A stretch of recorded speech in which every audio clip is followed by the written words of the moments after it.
Seja bem-vinda. Bom dia, obrigado pelo convite. Bom dia, Lúcia. Não sei se a gente esclarece alguma coisinha sobre o nosso livro, né? Eu falo que é nosso porque realmente ele é feito a 3 mãos, né? Como a Marisa estava falando. Uhum. E participar com muita alegria do programa. Você já é médium há quanto tempo? Bom, a gente nasce dessa forma, Já né? nasceu. Você vê espírito desde bebê, isso? Não, na verdade, com 7 anos, a minha mãe trabalhava na Umbanda. E eu ia, com 5, 6 anos, eu ia no centro, era do meu padrinho. E aí, um dia eu chorei muito, porque eu falava assim, tira essa mulher de cima da minha mãe, porque eu via a entidade, e a minha mãe, né, na Umbanda falava muito da incorporação. E aí meu padrinho falou, olha, não traz mais a menina, porque ela tá ficando perturbada, né, eu não entendi o que aquilo acontecia. E aí estudei em colégio de freiras até os meus 18, e depois me dediquei à doutrina. Aí, sim, no colégio eu de freira, você via espírito também? Era um pouco complicado, né? Eu acabei até fazendo com que a gente tivesse uma aula ecumênica falando sobre espiritismo no colégio de freiras, mas olha, tudo bem. E aí a gente acabou indo para a doutrina, né? Pelo amor, pela dor, a gente vai indo para a doutrina. E aí sim eu comecei a estudar, como todo mundo, comecei a fazer o curso. E aí comecei a desenvolver mais a mediunidade, né? E eu entendo um pouquinho dessa questão da semiconsciência, que eu passei por isso. Hoje a gente já é bem mais consciente, né? Eu acho que essa é uma questão normal em que vai desenvolvendo mais, você vai tendo mais domínio sobre aquilo que você vai fazendo, que é a disciplina mediúnica, e você acaba sendo mais consciente do teu trabalho. Mas sempre trabalhei, né? Sempre foi... A gente, quando criança, faz aquela confusão, né? Quem eu tô vendo, é encarnado ou desencarnado? Uhum. E depois a gente vai melhorando isso, e hoje em dia a evidência é mais específica para quando o trabalho pede, né? Senão a gente fica mais tranquilo. Ô Edson, tem uma pergunta aqui da Eliane Valverde, facebook.com/TV Mundo Maior. Bom dia a todos. Poderiam falar algo sobre médiums de transporte? Ela é da Moca. Eu vou falar, mas antes eu queria fazer uma observação sobre o que a Lúcia disse, que acho de extrema importância, viu, Cláudio? Você viu, ela partiu de uma semi-inconsciência para uma consciência, né? Então, isso tem a ver também com o que se chama aí de aprimoramento do médium, né? Uhum. Do médium confiar, dele acreditar, dele saber, dele ter essa capacidade, né? De se perceber médium e se entregar cada vez mais, né? De uma forma controlada. Não é isso? Mais natural também, mais natural, né? Isso. As pessoas mistificam muito a mediunidade, isso, né? Aquela coisa assim, o que eu vou sentir, como eu vou falar. Isso. Se assustam, Se né? assustam, né? E aí... vocês estavam falando da voz direta, eu ia ficar, tá? Eu não ia sair correndo, não. Eu ia ficar. Legal. Bom, com relação ao médio de transporte, Cláudio, tem umas coisas que tem que esclarecer, tá? O Kardec fala em médio de transporte, mas quando ele se refere aos efeitos físicos, tá? Então, lá no livro dos médios... objetos. Isso. Só que o Kardec dava o nome de médio de transporte, mas é que o Kardec estava estudando uma série de coisas. Não existe médio, no meu modo de conceber, né? Não existe médio de transporte, existe médio de efeitos físicos. É que o Kardec observou que determinados médios tinham mais essa capacidade de transportar objetos de um lugar para outro. Mas isso tem a ver com efeitos físicos, que é a capacidade que o espírito tem de, utilizando um médio que cede energia, né, combinar os fluidos e transportar objetos. Tá certo? Isso é médio de transporte. Na verdade, é médio de efeitos físicos. Só que popularmente se classificou aí agora médio de transporte aqueles que teoricamente ou dão passividade para um espírito, né? Que não tem nada a ver, né? Ou que carregam os espíritos para o centro espírita. Tem gente que brinca, fala, eu sou um médium de transporte, hoje eu estou trazendo um caminhão de gente aqui comigo, um monte de espíritos, entendeu? Tem nada a ver. Tem nada a ver. Ou aquele que, aí é um outro erro, né? Que se transporta, é um médium que entra em transe e ele vai, né? Ele se desdobra, ele vai até o local e volta. Isso é desdobramento, não é médio de transporte. Entendeu? Então, para ficar bem claro, quando o Kardec se refere a esse termo transporte, é que ele acompanhou ali pessoas que tinha efeitos físicos, materializavam objetos de um local para o outro. Isso, é isso aí. A Célia Cristina Bastos diz... Quer comentar? Não, estou concordando aqui. A Célia Cristina diz, algumas passividades eu dou nos trabalhos de intercâmbio mediúnico. Eu me afasto totalmente, é como se desconectasse do corpo. Quando volto, sinto dificuldade de lidar com isso. Vocês podem me esclarecer essa dificuldade? Eu acho que tem a ver com o que a Lúcia estava dizendo. Quando ela se aprimorar mais, quando ela confiar mais, né? Ela não vai ter mais essa dificuldade. É uma questão de prática, de confiança, no meu modo de ver, e de estar trabalhando num ambiente sério, né? Num ambiente propício a isso, tá certo? Onde ela se sinta mais à vontade, né? Vou aproveitar que a Maria Lúcia está aqui. Tem uma pergunta da Deisa. A gente até comentou na primeira parte do programa. Bom dia, pessoal. Eu sou médium consciente e às vezes quando o espírito se manifesta, a minha voz muda quase por completo. Gostaria de ouvir sobre isso. Acontece com vocês? Acontece. Acontece isso comigo também. Em algumas manifestações a voz muda por completo. Mas eu consigo ter o conteúdo da mensagem. E você tem consciência disso? Tenho consciência disso. Até a boca fica diferente, né? Eu brinco Quando você fala diferente, fica como? A boca parece... Eu brinco muito que parece que tem uma das entidades que eu dou manifestação, parece que eu estou de dentadura. Que a forma que ela fica com a boca, parece que ela está segurando a dentadura. É muito engraçado isso, né? Mas eu tenho toda a consciência do conteúdo que está sendo passado da mensagem. Porque a gente... É aquilo que a gente fala, né? O que a gente ensina muito. Lá na nossa casa, Eurípides Barçanufo é o patrono. Então, a gente trabalha muito com a evangelização do espírito.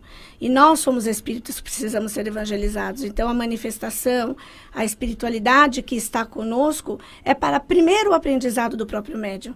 Então, a gente precisa sorver daquele conhecimento, daquele conteúdo para estar passando para o outro. É aquilo que vocês falaram no início, né? O próprio ouvido é o nosso primeiro.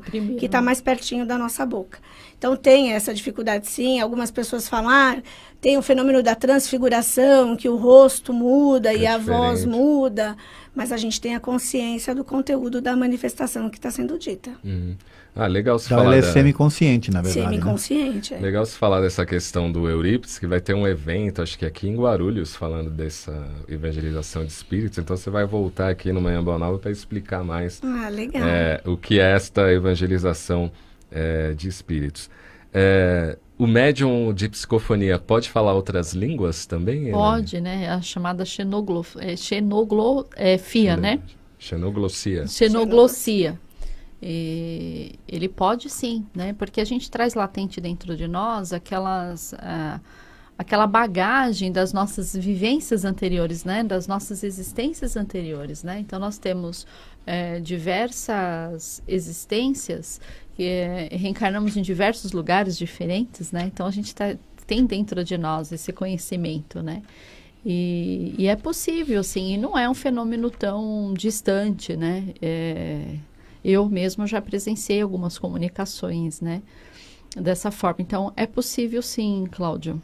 E aí, Edson, já ouviu algum fenômeno eu desse? Eu já tive a oportunidade de conversar com um médium em inglês. Meu inglês era péssimo, aí eu pedi para ele falar em português, senão não ia atendê-lo. E aí ele passou a falar em português.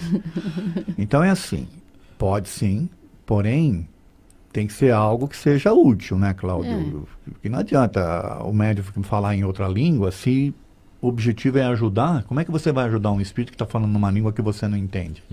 Tá certo? Eu tinha um diretor que já desencarnou, um diretor lá do Manuel Bento, que a mãe dele, lá no interior do estado, ela tinha uma mediunidade tão inconsciente que ela quando entrava em transe, se manifestava nela uma entidade de um japonês e que falava para a comunidade japonesa lá da época. E a comunidade passou a tratar a senhorinha lá como mestre. E ela não entendia nada de japonês, ela não sabia nada do que estava acontecendo. Olha que interessante. Então, olha que interessante. O grau de inconsciência dela era tão grande que ela deixava, e esse japonês que se manifestava era um mestre mesmo para aquela comunidade lá, entendeu? Que legal. Aonde foi isso? Acho que é no interior do Bauru. Né? Ela já desencarnou também, e o diretor que eu estou falando aí, que é a mãe dele, né, também já desencarnou, mas ele contava essas histórias. Ele ficava admirado, né, porque os japoneses tratavam a mãe dele como se fosse uma mestre, só que ela não sabia. Olha, então teve uma utilidade, né? Ela era uma intermediária, entendeu? Interessante isso aí. E é interessante, né? Mas voltando, esse espírito que se manifestou em inglês, por exemplo, eu pedi para ele falar, fala em português, porque senão não vai dar. Se você está precisando de ajuda, está querendo alguma coisa, fale no nosso idioma, que senão fica difícil, né? Tá certo? E outra, Cláudia, a linguagem dos espíritos é do pensamento. Então, se o espírito vai mandar uma mensagem, por exemplo, vai falar da cadeira, ele vai falar cadeira, vai falar chair, ou ele vai mostrar uma figura de uma cadeira? Entendeu? Quer dizer, tem que pensar nisso também, né? Nessas questões, tá? Sim. Então, já vi, acontece, só que quem está presenciando, é interessante saber por quê. E qual é o objetivo daquele espírito, tá certo? Para poder esclarecer. Certo. Né? Vamos voltar a falar aqui do livro Victor Além da Vida e Eternamente Entre Nós. A Marisa começou a contar um pouco como foi esse início, né, do contato do Victor com você e com a Eliana. Alguns ouvintes aqui se manifestaram, né, a mediunidade primeiramente é para o médium. Esse livro te modificou em alguma coisa? Muito. Não só o livro, mas o contexto todo que ele surgiu na nossa vida, né? A Marisa me modificou muito, a família Depp me modificou muito, porque é uma superação, né? São pessoas que superaram, estão superando ainda, cada um no seu momento, cada um da sua forma. É uma passagem da vida para a vida e a gente aprende isso, né? E me modificou demais. A cada quinta-feira que nós sentávamos, quando a Marisa fala do nosso ritual, eram nossas preces, a gente sentava, a gente fazia vibração, fazia uma prece para entrar em sintonia com a espiritualidade. Aí sentia um menino maravilhoso do seu lado, em que não perde a juventude. A gente fala assim, o espírito vira santo, não vira, ele continua sendo o mesmo jovem, o mesmo menino engraçado, o mesmo menino polêmico, né, que vem trazendo, que amadureceu nesses 5, 6 anos aí do desencarne dele, 5 anos do desencarne dele, né, amadureceu, vem trazendo essa maturidade para nós. A cada momento era um choro, porque eu falo que a minha psicografia, para mim, é assim, eu ouço dentro da minha mente, mas eu vejo a cena. Então, a cada momento que eu via o que estava acontecendo, eu vou dar um spoilerzinho do livro, no comecinho, ele conta o desencarne dele do lado espiritual, né? Então, quando você vai ouvindo aquilo, sentindo o cheiro que ele estava sentindo da mãe dele, vendo o sangue, então aquilo te emociona tanto que não tem como não derramar as lágrimas. Então, esse processo foi muito doloroso, foi muito feliz, porque você vê que você consegue tentar colocar, e você consegue colocar da melhor forma a verdade, e gratificante, muito gratificante. O Victor foi um presente para mim, a família Deppelman foi um presente na minha vida. Que bacana. Victor Além da Vida, Eternamente Entre Nós, psicografia das médiuns Maria Lúcia Galinaro e Eliana Machado Coelho, pelo espírito Victor Hugo, Lumen Editorial. Então entra aí na loja virtual Mundo Maior, para você adquirir o livro e conhecer mais sobre esta história, né? Um programa de quase 2 horas não dá para contar tudo. E fica aí a dica de leitura mundomaior.com.br. E toda a renda ela é beneficente, isso? Toda a renda, tanto a minha como a da Eliana e a da Marisa, os direitos autorais são revertidos a instituições beneficentes. A primeiro momento para a fraternidade, que a gente está construindo ali, arrumando a nossa casinha, e depois que a fraternidade já tiver com as perninhas andando, vai para outra entidade que necessitar.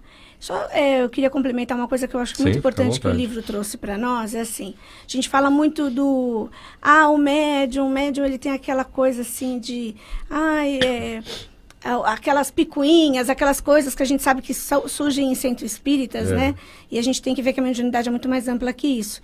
E quando a Eliana, que também foi um presente na nossa vida, veio e com toda a humildade, todo o carinho, que ela é uma pessoa maravilhosa, falou assim, eu posso psicografar a outra parte? Aí a gente fala assim, meu Deus, como pode? Deve, né? Vem nos ajudar. E o Victor, antes da Eliana chegar na minha casa na quinta-feira, o Victor tinha dito para mim, para Marisa, olha, eu fui lá e eu falei com a Shelly, eu falei com a Eliana e nós escrevemos tudo isso. Quando a Eliana chegou em casa, eu dei o papel para ela, falou, aconteceu exatamente isso que o Victor falou. Então veio mais uma vez corroborar com essa situação. E vem mexer com a gente. Olha que legal, né? O médium não tem que ser vaidoso, o médium tem que buscar essa ajuda. Se a gente tivesse aquela coisa assim, não pode, eu não quero, mas sou eu vou psicografar, se ele escolheu a mim, por que ele vai estar com você? Uma obra maravilhosa, por conta da vaidade humana, não ia estar aí. Então, eu acho que a gente tem que buscar essa questão, né, da humildade, é muito importante você aprender. Você sabe que o que me deixou mais feliz de tudo que a gente está ouvindo, não só essa questão do Victor, né, dele estar bem, dele estar passando tudo isso, para consolar muitas mães, Mas a seriedade com que vocês trataram o assunto, a Marisa está de parabéns, porque ela disse aqui em plena rádio, né, que ela se recusava, o filho pedia para ela e ela se recusava. Sim. Olha a responsabilidade, olha a seriedade. O grau de consciência, né? É, isso aí é maravilhoso, gente. Vocês estão de parabéns, viu? Parabéns A gente tenta fazer com que a doutrina seja no nosso dia a dia, né? A gente viva essa doutrina. Não adianta você falar, não, eu estudo, eu sou dirigente da Casa Espírita, quem se engana que isso que é fácil, né? É tarefa Que fica só na árdua. teoria, né, Lúcia? Eu acho que a gente tem aí, né? E eu falo que a Marisa é um ser iluminado por ter vencido tudo isso, né? Tá vencendo tudo isso e por ter essa credibilidade, Isso aí. né? E falar, não, o que está escrito aí mesmo é o Vitor que está falando isso. O Vitor diria dessa forma. E vocês vão ver que a linguagem é bem jovial. Ele fala mesmo de uma forma maravilhosa que nos encanta. Legal, até uma dica bom. para jovens, né? Sim, de mocidade acho interessante, espírita conhecer este trabalho. Diga, Edson. Não, eu queria fazer um comentário para os ouvintes procurarem essa questão dos espíritos falarem em outras línguas. Aconteceu e está no Evangelho, o dia de Pentecostes. É só procurar lá. Foi o dia em que os apóstolos, meio que raios, né, apareceram nas cabeças deles e eles passaram a falar em várias línguas. Tá aí. Boa lembrança.